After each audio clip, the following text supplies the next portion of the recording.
Okay, hi everyone. I said I would be posting more frequently. I did a terrible job of it because the last videos were in August of 2020 and we are now in March of 2021. But I am going to be posting a lot more content because I definitely believe that the Holy Spirit is leading me to post these videos so that I may come alongside of you all and just provide funny stories that are rooted in the Word, maybe stories that connect you with regard to if I've experienced it, it's not unusual that you've experienced it. And even if we compare our stories to Christ and the trials and tribulations that he went through, he said, they will hate you because they hated me first.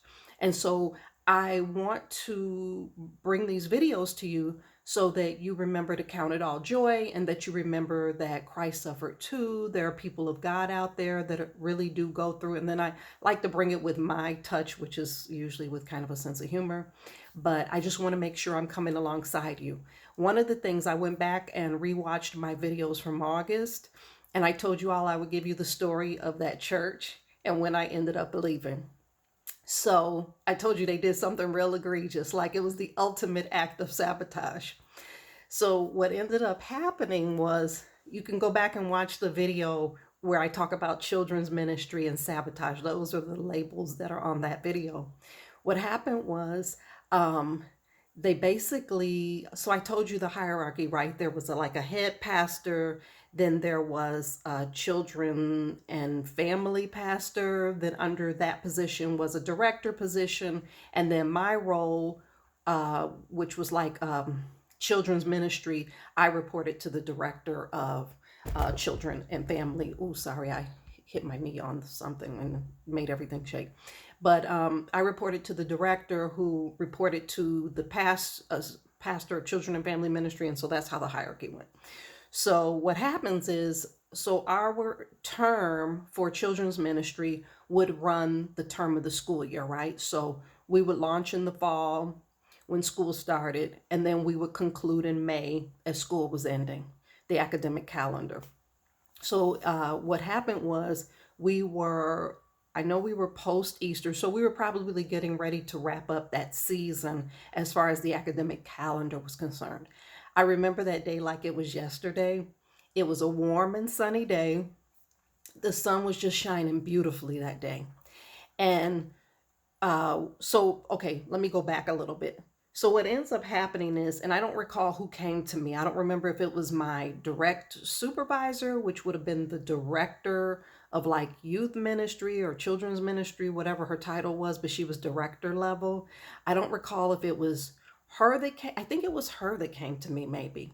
And she let me know that they were like going in a different direction, that summer and fall. I didn't typically work the summers, and just on like an as needed basis. So summer was my break, my reprieve, because remember, I had a day job plus I did this position on the side. So they were letting me know that they would not need me that fall, and that they were going to tell the congregation, oh, no, no, no, no. It wasn't the director that, only the director that spoke to me. It's all coming back to me now. It was the director, who was my direct supervisor, plus the children's ministry, the ordained children's ministry pastor. Okay, those two came to me.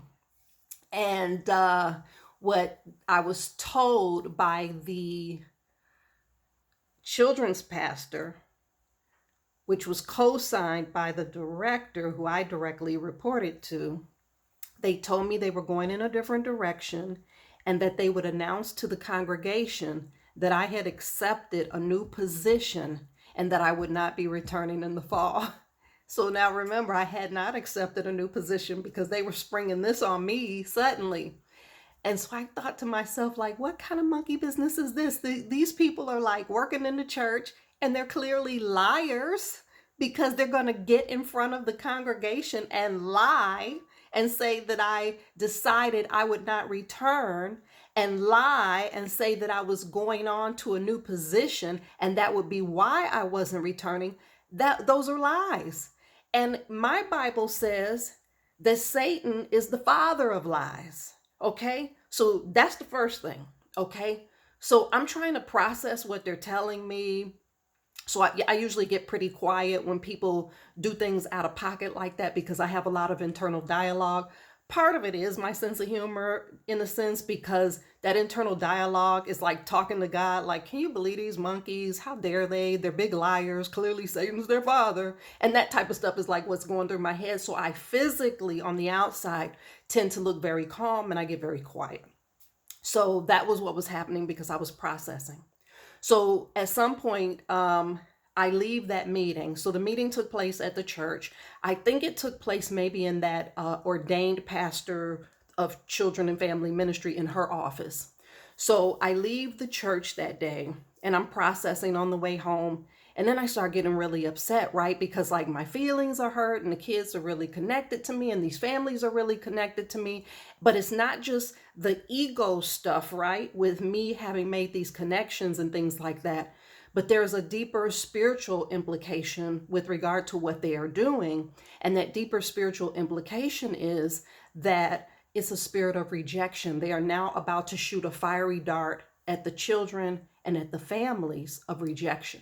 Because what they are going to do is they're going to go before the congregation and say, essentially, Cecilia is rejecting you. She has decided not to return this fall. She has accepted another position, thereby turning her back on you, and it creates a root of rejection. Now, remember, I was like the only and first like minority African American like working at this church. So it's got a lot of levels to the rejection, the seed that they're trying to sow, that they plan to sow. So what happens is eventually we get to that day. So maybe they gave me like a month's notice that all this was going to happen. So that's why I'm thinking Easter, because they may have told me after Easter, but then we continued to do our thing until we reached May, which is when the children's ministry was shut down for the summer, and then it would spring back up for the fall. So we get to that final day, and I'm in the congregation. It's packed, right? I mean, it's just packed. So they had like not just the main center aisle with the pews on both sides, and it was one of these really old, looked like an old congregational church in the sense that it's very big, and it's one of those churches. It had the stone around the outside, but it's pretty large on the inside, and it has these wings on the side where there's additional seating. Okay, so that additional seating is facing perpendicular to the pulpit. Okay, so I'm sitting in that little area. So this ordained, and I keep saying ordained because I want you to know, devils are in the church and they do reach the level of not just licensing, but ordination. So this ordained children and family pastor who is doing what she is doing with the full authority and permission of the senior pastor. So we now know, right? The hierarchy of this thing is all devils running the show. Okay, because Satan is the father of lies, and they intend to take the pulpit and lie to this congregation blatantly. So this young lady gets in the pulpit and she says, "Oh, so Cecilia, I have an announcement to make. Cecilia will be leaving the congregation. She will not be returning in the fall. She's accepted a new opportunity, and we just want to wish her the best and much success, blah, blah, blah, blah, blah." And she gives me she has a little gift bag for me to get, and it's got like honey from like bees that she raised. Y'all know I wasn't eating that honey, right? Okay. I don't eat nothing of the devil, because that's what we call cooked by strange fire. The Bible talk about that strange fire. She got up there and told all them lies. You think I was going to eat some honey that came from goodness knows where in a jar that she collected? And the honey, no, she wasn't poisoning me. Because this is how my mother raised me. If you will lie, you will steal. And if you will steal, you will kill. And she wasn't killing me with no tainted honey. But I smiled and took that little bag, but y'all know I was hurt. So as soon as she announced it, pandemonium broke out in this church because I was well liked. Pandemonium broke out. The grandparents, the parents, just pandemonium, okay? So then they did this at the end of the service. So what the maintenance people would do is they would set up outside for the fellowship time on beautiful days. So all the fellowship time was all set up outside. The coffee was set up outside, the snacks, all of that was outside. So pandemonium breaks out. I'm standing off to the side. I get kind of, I'll never forget the look on the face of the president of the congregation. He looks at me, he's sitting in that same area. He says, what's happening? What's going on? And I'm like, I don't want to leave. What? Wait, what? What are you talking about? What is happening? And people are like surrounding me and people are trying to like exit. I'm just pushed along with the crowd. He's trying to get information. So we get outside of the church itself and we're standing out in that sidewalk kind of courtyard type of area in front of the church where everything's been set out. And he's like, what is going on? I said, I don't want to leave. I don't have anything else set up. And the children's minister, this was the lady who was, so my boss was director level and she was like youth and family. The lady who was children and family, which children and family, that ministry is like birth to like maybe 5th grade or something. That lady was like listening to what was going on. She was standing real still and I saw her there. And as soon as I said to him, I don't want to leave. I don't have anything else set up. This is something that, they've decided for me. And she says, that's not true, Cecilia. And I said, yes, it is. It's happening to me. It is my reality and it is the truth. This is something that they've concocted. And so he's like, who's they? What's happening? I said, they came to me and they essentially told me that they would announce to the congregation that I was leaving and that I had something else. I said, that's not true. I said, I don't want to leave. I love you all. I love your kids. I said, and I don't have anything else lined up. And so I don't really remember how all of that conversation ended because I was just so surrounded by people and I was so overwhelmed and I was grieving. They were all grieving. But I say all of that to say, you all, the devil knows scripture and the devil can certainly go up into man's made brick and mortar built church.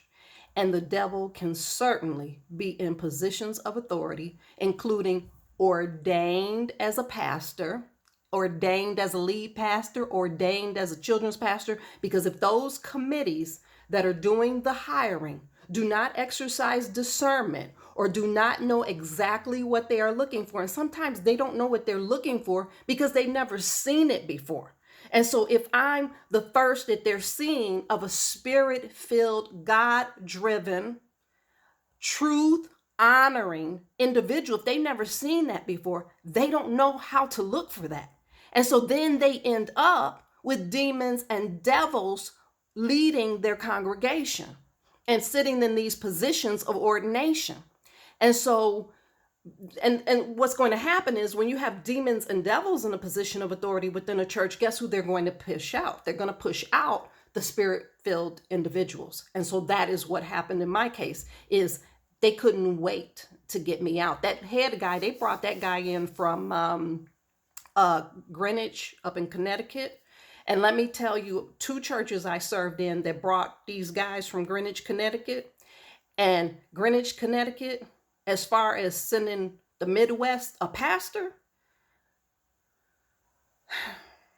all I can say is you better be slinging holy water and holy oil, because those dudes that come from up out of there, let's just put it this way, I don't know what God they serving, but they're not serving mine.